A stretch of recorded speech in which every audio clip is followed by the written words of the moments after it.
Il y a des élèves qui vont s'entraider quand moi je ne suis pas disponible, mais du coup je vais avoir un temps de regard. On a tous en fait un rôle à jouer et une implication à avoir. Bonjour Emmanuel Davidenkoff. Bonjour Claude Tran.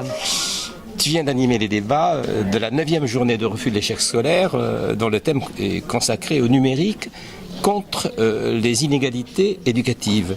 Le fil rouge, semble-t-il, c'était liberté, projet. Fil rouge, liberté, projet, autonomie. Je crois qu'il faut rajouter autonomie, qui est un mot qui est beaucoup ressorti. Autonomie de l'élève, celle que les enseignants cherchent à développer avec les autres personnels d'éducation.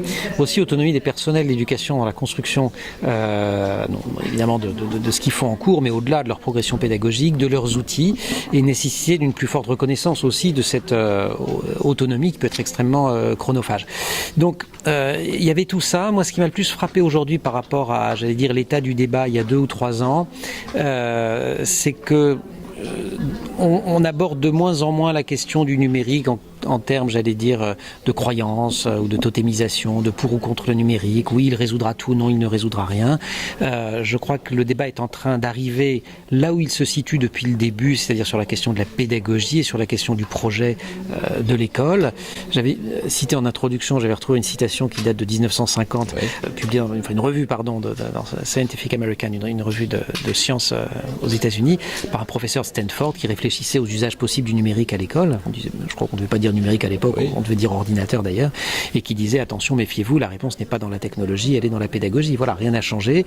Il aura fallu tout ce temps-là, et singulièrement avec une petite accélération ces dernières années, j'allais dire 2 ou 3 ans, pour qu'enfin le débat se situe là où il est. Le numérique, c'est dans notre vie, c'est dans la vie des élèves demain, c'est dans leur exercice professionnel dans quasiment toutes les professions. Donc c'est pas interroger la question du numérique, c'est comme de se demander si on est pour ou contre l'électricité. On peut choisir de retourner vivre avant l'invention de l'électricité, c'est un choix, mais c'est un choix individuel, c'est pas le choix que fera la collectivité. Donc qu'est-ce qu'on en fait et qu'est-ce qu'on fait du numérique? Alors on pose rarement cette question, mais là tu viens de terminer ta journée de travail, je dirais d'animateur. Tu as appris quoi? Qu'est-ce que j'ai appris comme animateur? Écoute, j'ai essentiellement appris ça. Moi, ce que j'aime beaucoup dans la journée du refus de l'échec scolaire, c'est que c'est une journée qui croit beaucoup, c'était le thème l'année dernière d'ailleurs, aux alliances éducatives, c'est-à-dire à l'idée que tout ne se joue pas à l'intérieur de la salle de classe quand on parle de questions éducatives, et qu'il y a une solidarité des différents acteurs, mais que cette solidarité, de fait, il faut aussi l'organiser pour qu'elle fonctionne. Voilà.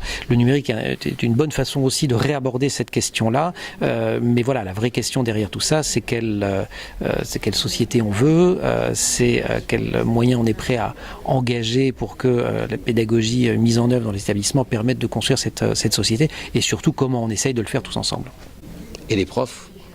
Avec bien sûr les profs, à qui il ne faut ni trop demander, ni pas assez demander, ni trop demander parce que ils ne résoudront pas tout seuls un certain nombre de questions qui se posent en dehors de l'établissement et que les élèves amènent à l'intérieur de l'établissement avec eux, ou que la société leur impose, ils n'ont absolument rien demandé.